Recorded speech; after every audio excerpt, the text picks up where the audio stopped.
you're very instrumental in a lot of school systems bringing in alternative learning methods. You're kind of changing the way we teach things. And I thought that would be interesting for people to learn about. I believe that every child is a brilliant learner. We just many times don't take the time to let them show us their strengths. And if we allow them, if we just kind of step back and see what are they gravitating toward, that's usually their learning strength. Like children with autism, they learn best through movement, rhythm, and visualization. Welcome to the Brain Fitness Podcast. I'm your host, Dr. Patrick Porter. Please join us on our mission to better a billion brains. Enjoy the episode and remember to share it with your family and friends. Hello and welcome back to the Brain Fitness Podcast. I'm your host, Dr. Patrick Porter, and today I have a very special guest, someone we've been working with for years, I think maybe close to 12, 13 years, maybe longer than that. We met at an event in California and in Arizona, and then we started following each other around to Utah. We've been doing a lot of things, and you've totally expanded what you're doing, but you've always been doing something. We want to touch on a few different things here. If you've never heard of quantum biofeedback, Dr. Handy is going to share with us a little bit about that and how that all works and what she's seeing with that. She's also been instrumental in working with people with autism. And in our case, she's the one who brought it to our attention. So we'll talk a little bit about that. And then also you've been delving into and really perfecting. I mean, you went to school for it. You got your certificate in leading people through these journeys like a psilocybin and other mind-expanding journey. So I really want to get into that and how that works into the brain fitness model. So welcome to the show, Dr. Handy. Thank you. I'm so excited to be back. I always love having conversations with you and talking about BrainTap. Yeah. So let's talk, first of all, tell people what is this quantum biofeedback? Because there was a time when it was all the rage out there. And now there's a few practitioners like yourself still using it. And I know it's out there. I just saw, I know Dove Marketing out of Michigan promotes it. I was just with Jake and he was sharing about his new program with that. But tell us a little bit about what is quantum biofeedback and how does that work with the nervous system, the brain, and what are you seeing is happening with it? Sure. So I've used quantum biofeedback for about 18 years. That was actually one of the ways I think that we very first got connected was when I was a student at Quantum University working on my PhD and in integrative medicine, and was sent a BrainTap device and started using it in my practice through Quantum University. But quantum biofeedback, the best, or the way that I always describe it to my patients is what we're doing is we're mapping the biotrain. So the body will show signs of stress way before it ever moves into a disease state. And so through frequency, through quantum physics, it falls under energy medicine, which is getting a lot of attention right now. A lot of scientists, doctors are saying that it is, the cutting edge of medicine. It is the direction that medicine is moving. And so I'm really excited to hear that because over the course of 18 years, it wasn't always well accepted. I got a lot of pushback in using it, but what it's doing is mapping the biotrain. Where is the body showing signs of stress? And it does that through numbers. And the best way to think about the numbers is a grading scale. So we want you to get an A or a B, 80 to 100. That's perfect. But we don't worry about anything till you go over 100 or below 50. And those sets of numbers are called reactive numbers. And reactive numbers form patterns as we're mapping the biotrain. Once we can see that pattern, like is it a hormone imbalance, a digestive issue, an inflammatory issue, then we can back into the solution and testing supplementation, testing diet, just about anything, testing BrainTap. How would BrainTap work in this situation? And it is a tool. I brought it into the practice because I thought that it would be autistic children's voice. And it was so many times. Now, in the past 7 years, I've moved into full-time practice with my husband, who's a chiropractor, who uses BrainTap every day in his practice. And so I'm working not just with autism, but, with kind of the whole spectrum. Children age 2 to adults in their 90s. We should tell them that you're operating right now out of Orange County, California, right by the airport in that area there. So Beach?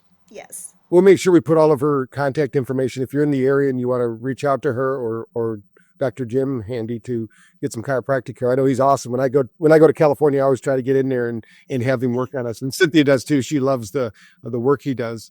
So when you combine these things, because a lot of people they don't realize that in 1994, our National Institute of Health actually said that we have a biofield.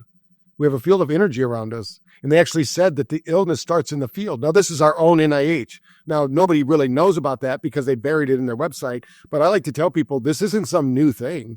I mean, they've known about this energy field that we have. So you have a way to work with it. Can you tell us some stories about what's happened with people without, just tell us some general stories about what people are finding when they work with this biofeedback, this quantum biofeedback? Well, with autism, so many stories. One that comes to mind was a 9-year-old on the severe end of the spectrum, nonverbal, aggressive.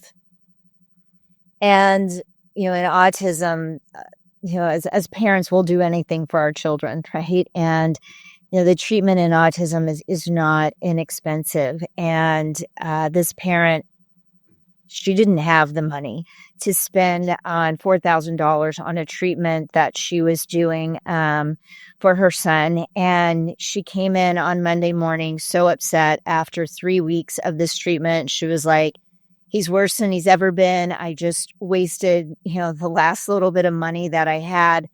And when I brought him up on the scan, this child had pica, which means that he sought out toxins to eat. And one of his favorite toxins was his mom's cosmetics. And I said, when did he eat lotion? And she was like, on Friday night. And I'm like, well, the stomach lining has hardened and he's in pain. It wasn't that this treatment wasn't effective. It was very effective. He was just in pain. And it could have so easily been written off as, this is just autism and I wasted more money. It wasn't effective. But biofeedback was able to identify the problem, get him out of pain, most of all, bring back hope to the mom and, have an effective, the treatment was totally effective that he was doing. And so enable him to get back on the course of something that was really helpful for him.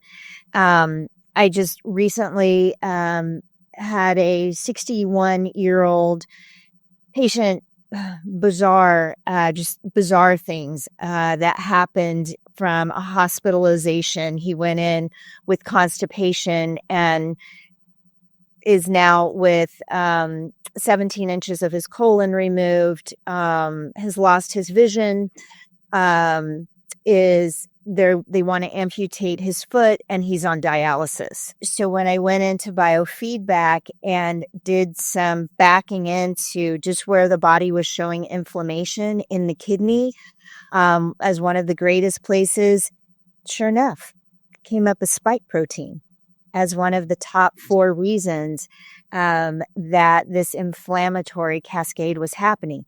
Is there any way to actually prove that? Not sure, but at least I was able to say to this family member, you're not crazy. And yes, I think there's a very good chance. Can we start treating it holistically? Through homeopathics and through other means of helping to detox the blood and get the inflammatory response underway. And that's what we're doing. And starting him in oxygenated baths, which is a new treatment modality that I just think is incredible. He's actually being discharged today to that facility. So I think that biofeedback just serves so many roles in helping, especially when, we're kind of throwing up our hands and don't know what else to do.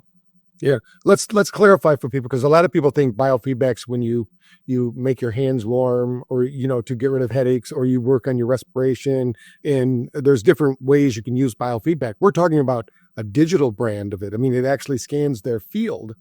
And we know that every it's a known science now that every cell actually has a certain frequency or vibration. Every organ has a certain frequency and vibration. So this is calibrating it, like you said. It's feeding back the information. And when there's an anomaly or there's something out of order, then this system kind of gives you the options, like you're saying. So it's not let's say your grandmother's biofeedback. It's something much greater than that, So if you think, well, I've done biofeedback before, that didn't work. That's totally different. I mean, we used to use biofeedback all the time in the 80s because we didn't have neurofeedback.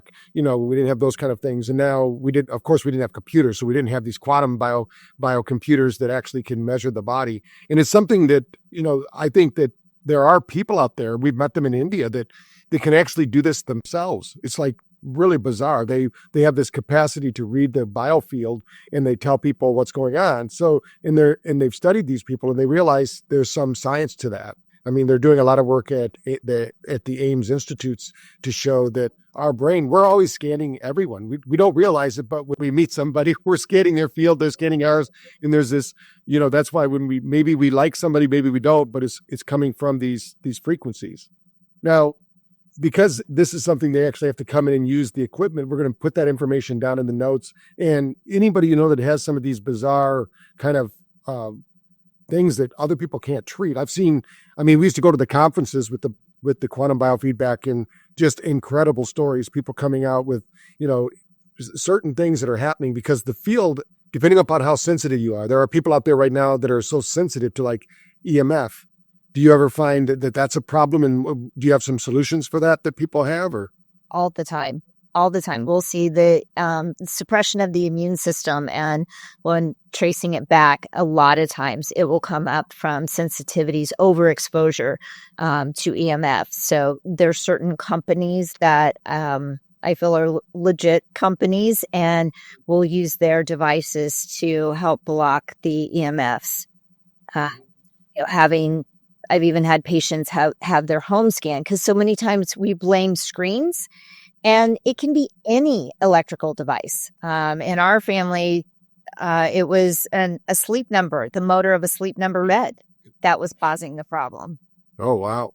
Yeah, there's so many things in what we can do as far as grounding. Now, I know you're super big in education, and you've put together the Brilliant Learning course, and people can still get that online, right? They can still join it or is that something they have to go to this bookstore now and get? It is still online. The book is still online on Kindle, but just with having my hands in a few too many things, and I'm not offering the course anymore. Mm-hmm. Okay. So they can learn some things, though, because I know that you're very instrumental in a lot of school systems bringing in alternative learning methods, because, there used to be the saying, if the student didn't learn, then, now we know the teacher hasn't taught correctly. I mean, you're kind of changing the way we teach things.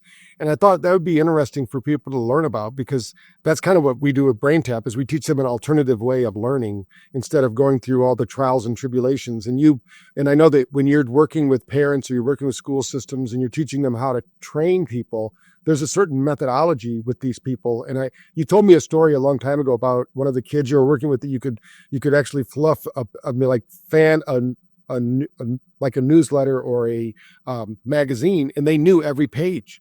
And so we're thinking these kids aren't smart, but they have a unique ability that's maybe not translatable to our world right now. We don't know how to measure it or anything like that. So maybe you can just share a little bit about the Brilliant Learning book, because I think that could be something that people could take away as far as just learning. If they have a child that's out there, you had a whole series of exercises and things you could do. If those are in the books, they could get the book and do that. So maybe you can share a couple of those stories. Sure.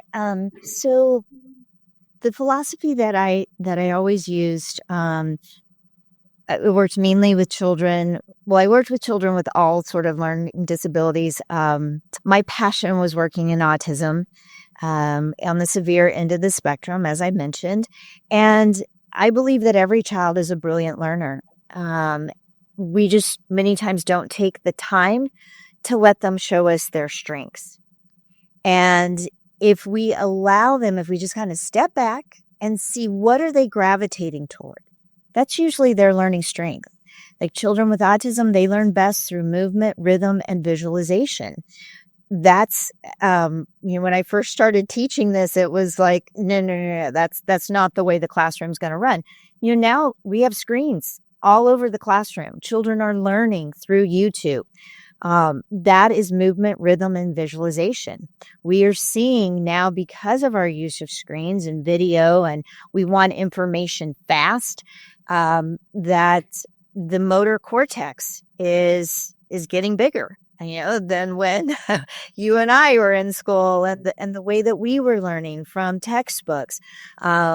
So using those modalities that are so accessible right now, and we can copy those 3 modalities into any area of learning. And that's basically what Brilliant Learning was just showing the different ways it can be. Rhythm, movement, and visualization can easily be copied into spelling, math, reading, learning language in any way. And I used it with children from a kindergarten or a pre-K level all the way up to college. And I think when we recognize our learning strengths, life just becomes easier. Okay, we don't have to fit in the box that the school district may tell us, the school system may say that we have to fit into. Right.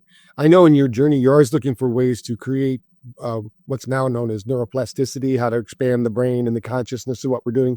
And that led you down the path of using psychedelics. So kind of put those pieces together for me, connect the dots, and how you go from what you were doing to now being a practitioner of psychedelics. Absolutely. So I have, in working with autism, the gut-brain connection has always been the primary learning modality. And autistic children have taught me everything about that connection. They're here to be our teachers. What works, what doesn't work. They were the first to show us about gluten and dairy, our vaccines, our medicine, our environment, all of those things. So really, because of these children, very immersed in brain chemistry. And because of that, I got really obsessed with the research from Johns Hopkins on psilocybin. It's now, it's a book, it's a documentary, How to Change Your Mind. Probably read the book about 4 times. And again, it was just the science of seeing how brain pathways could be changed permanently. Healing depression, anxiety, and addiction through the use of this plant. And I also, in reading about each of the scientists that participated in this research, there were atheists, agnostics, every religion. And at the end of the research, they all said the same thing. Without a doubt, there is a God. And God meaning whatever you want to attach that to, a higher consciousness, that we are a part of something bigger. And when I read that, I'm like, okay, we've got a plant that changes the neuroplasticity of the brain in a positive way. And we have scientists saying, without a doubt, I know that there's a higher consciousness. And I was like, I want to be a part of that. I want to be fully immersed in it. So about that same time was when COVID hit. I'd always prided myself in my caseload not being on medication. And that drastically changed. I had teenagers, young, preteens, 12-year-olds trying to commit suicide, and teenagers on cocktails of antidepressants. So I knew it was time to stop just being behind the scenes and reading about it and actually take action. So I had developed adaptogens, an adaptogen blend called Brilliant Blends, and that worked on anxiety, depression, PTSD, mood elevation. And I built them. They work for everyone, but they also stack really well with microdosing. And so I then went and I didn't feel that I knew enough in this area. And so that was when I went and got my psychedelic assisted psychotherapy certification. Also got a certification from Third Wave, which focused more on the executive coaching realm, because I felt like I'd had a lot of clinical background, but I hadn't ever, I was interested on working on the other side. So I also got that certification, and it was, I did it for my patients initially because I was fine, far from fine. And so I say it's the healing I didn't know that I needed. And that healing journey continues. And it has just been an amazing blessing with the people that I have, the tribe that I've come into through Third Wave, and the transformational work that I now get to do with people.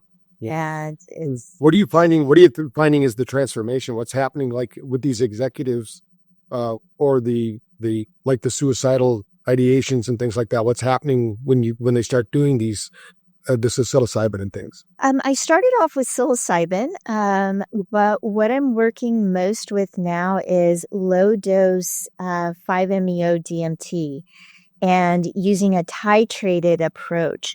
And when I say low dose, it's very low dose, starting off with 1/16 of a molecule.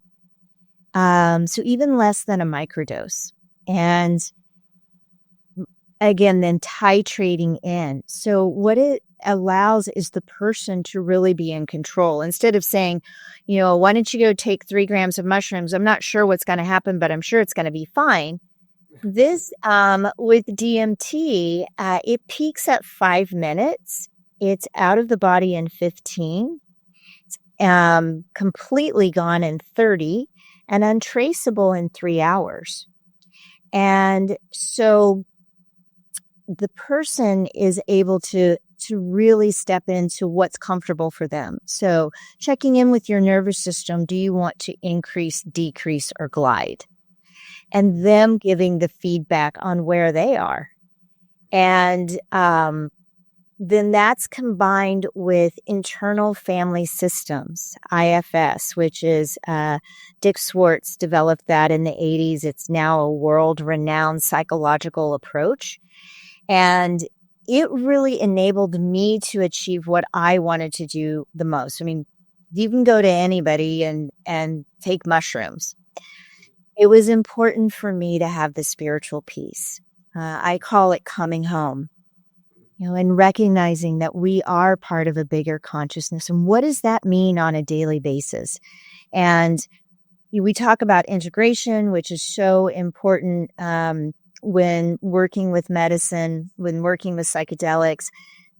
But a lot of people don't do that work.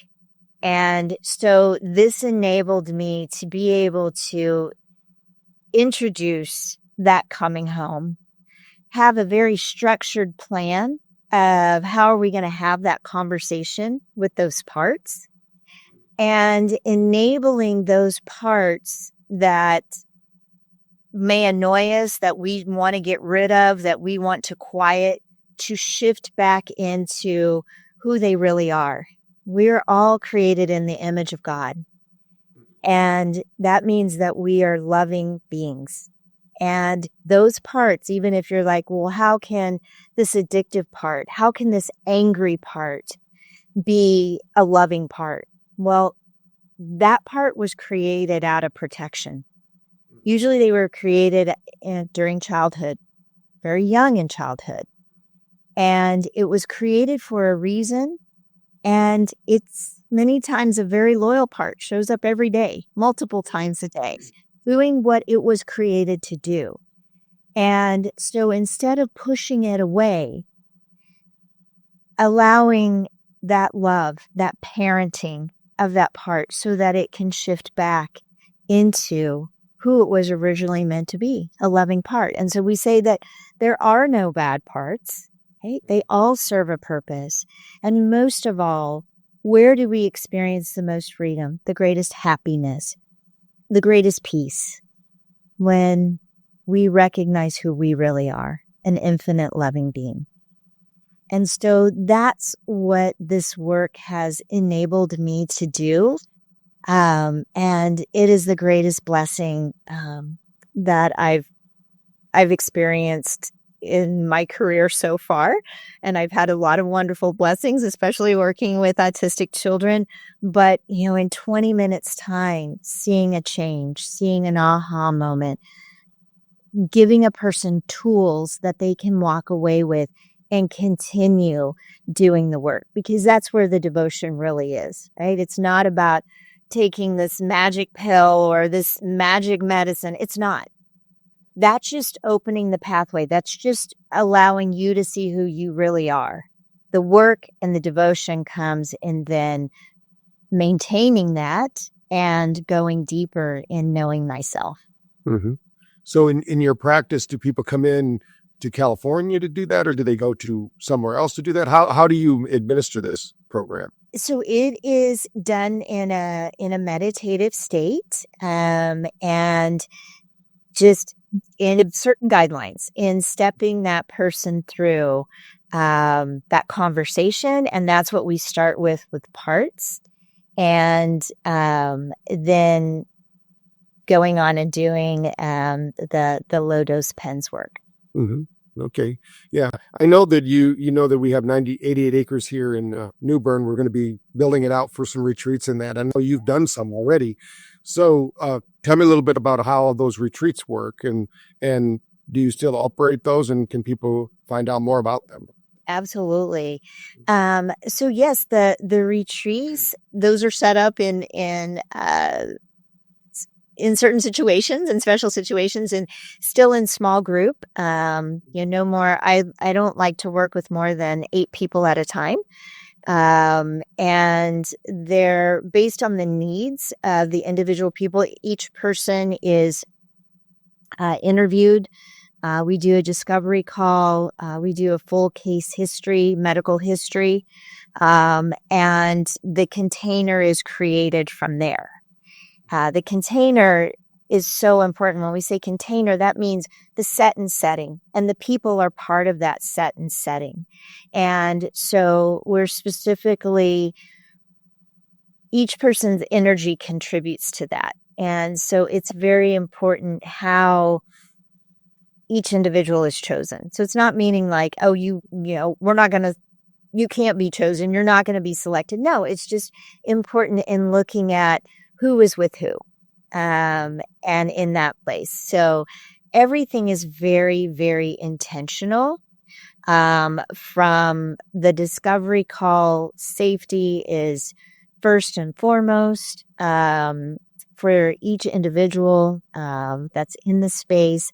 And then from that, looking at what would be the best medicines to use in this situation to create those transformational moments. And again, I feel the integration is the number one most important thing. So laying those foundations and that structure for that to happen. And when you think about what you've been through over the last 18 years, as you've been doing these kind of things, where do you see it going here in the future? Where's JoQueta kind of, when you're in these visionary states and you're trying to figure out what's next, what are you perceiving as part of the evolution for us as humans? My dream is to have a healing house, and that healing house being many things. It being a change in what we see as a wellness center. So you don't necessarily come in and make an appointment, but the saying that's in my heart is love will meet you where you are.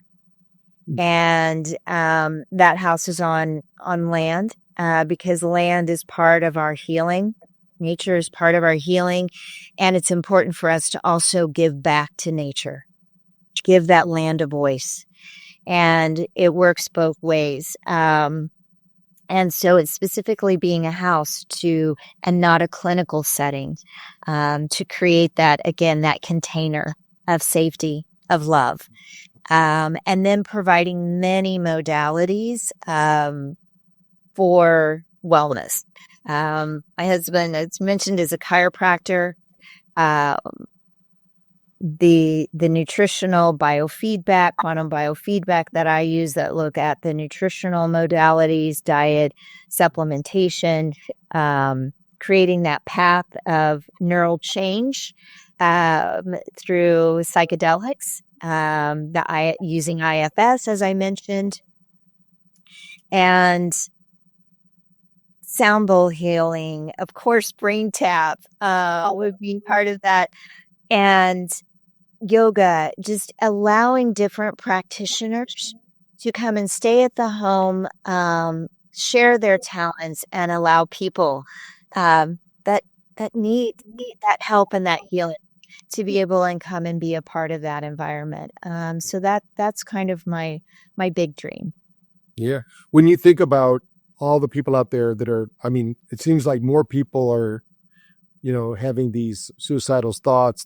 They feel like there's nowhere to go. I mean, we had a unfortunate someone here that we knew in New Britain that just committed suicide, and for who knows why. It seemed like on the surface everything was going great, but I didn't know him personally. I just knew of him through a friend, but it still kind of hit me. I'm thinking, what do you think is the first thing someone like that, or if you have a family member, what's the first thing that you could do to help them to start realizing that there's more to what's going on than what they're perceiving? Maybe they don't have, I mean, it has to get pretty bad when there's no solution, and the only solution is to end your life. What do you think is the first thing we should be looking at as far as helping them to understand and expand their consciousness? Great question. In 2009, I worked with the Brain Treatment Center here in Newport Beach, and was a part of hundreds of brain scans. And Dr. Yi Jin, who headed that up, his background was in suicide, working in institutions. And I've never forgotten what he said about suicide, and it made a lot of sense to me. He said, they don't commit suicide because of depression. They commit suicide because of the pain. And when he had actually measured the pain in these suicidal individuals, their pain level was the same as a third-degree burn patient. So when we approach it from the pain is so significant that you don't want to continue living because of that. I think that's the first thing that needs to be addressed, identifying where is that pain coming from. And that can be done in several ways. That can be done through a quantum biofeedback assessment. Where is the stress showing up in the body? And that can be done through having conversations with those parts. What part is being ignored at such a great level, being suppressed, that it is creating so much pain inside your body? And then I think coming home, that's when people are in that much pain, and they're, unfortunately, I think it's at epidemic stages right now, especially in our young people, in our young men. But the bottom line is they have just gotten very separated from who they really are, from the stories, the experiences, the beliefs, and the energy that they are giving those stories. And so when we can create the space from that pain, and letting them know this is not who you are. Yes, may very well be what you are feeling right now, but this is not who you are. These thoughts change constantly, even the persistent unwanted thoughts. They're still constantly changing. You are the constant. You are the blue sky. You are the love. And helping them on that journey of coming home to who they really are, letting them experience infinite love. I grew up in a very fundamentalist Southern Baptist background. I say I grew up in thou shalt not land. I was at church every time the door was open. I knew a cerebral knowledge of God. I knew a cerebral knowledge of unconditional love. My work in psychedelics, I've now felt that. And nobody can ever take that away from me. No matter what you say to me or how you try and convince me, I know it. And I know it right here. And when you have that feeling and not just a thought, not just something somebody's told you, that's a completely different ballgame. Right. Yeah, they talk about direct experiences and these people that have these spiritual awakenings. Once you have the direct experience, no one can argue with it. I mean, the rest of the time you're looking through somebody else's lenses. So, how can people get a hold of you? What's the best way for them to reach out to you, JoQueta, and say, "Hey, I want to work with you, or I want to learn more about you, want to follow you maybe on some of your podcasts and some of your work you're doing online"? What's the best way for them to do that? Absolutely. There's two websites. One is My Brilliant Blends, and that's the adaptogen company, but you can easily get a hold of me that way. And then our wellness website is drhandy.com. And you'll be able to see my husband, James Handy, on that website, as well as myself. There's information about all of the modalities that we work with. And then how do they find out if you're looking for groups? Do they just come through your regular practice, or do you ever open it up to the public to come to your events? Your group event. Come to events. That is done through the practice. Yes, that's where the discovery call would start and the information would start. Yes. Okay. All right. Well, I want to thank you for joining us. It's great to get an update on what's going on with you. I think it's been since 2001 or so, or 21 since I've been out to California and saw you, and we stayed at your house and had a great time. Yeah, too wrong. We got to get out there again. And play again, because it was a lot of fun to do that. So I can recommend the Handys, both of them, because they both have done great work for myself, and especially for Cynthia. I mean, she's doing much better, by the way. She's so happy. She's back doing things, and everything seems to be working out. But please, if you know anyone out there that's suffering in some of the ways we've talked about here, share this podcast with them. Let's get them some information and knowledge. And if they're not in the area, maybe JoQueta can give us what would you look for in a person in your area if you're looking for someone who could help them in this way? Is there certain standards that people have? I'm not one of those practitioners, so you can't come to me. You got to find somebody. It can be as simple as, one thing with BrainTap that I use that all the time in just helping the brain to calm, to go into that meditative state. So before I'm doing any work with different patients, we start with BrainTap, bring the brain to a calm homeostatic state. And that's where so much work can be done. I just wanted to be sure and mention that and how much that we're using it. But in somebody, from a wellness approach, I'm not sure that I'm on the right supplementation. I'm having issues with addiction, depression, anxiety, any of those things. Through our wellness practice, that can be addressed. Share all that information. If you're driving and listening to this, just go back to the show notes. We're going to have all our information, how you get a hold of Dr. JoQueta Handy and Dr. James Handy. They'll all be there. So if you're in the Orange County area or within driving distance, I think you can pick up the phone, call them, come on in and do a discovery day, like you're saying, see what you have there. I mean, if you've never heard of quantum biofeedback and you're suffering from some of these like mystery illnesses that nobody seems to be able to cure, this is one of the solutions that I know. And I know hundreds of people who have gotten success. So it's not like just one or two people. It's not like a placebo where, you're going to do it. People are finding these things out very well. So I want to thank you again for being a guest on the Brain Fitness Podcast, being a part of the Brain Fitness Network and helping to educate and train our doctors and tell them a little bit more about it and the end users.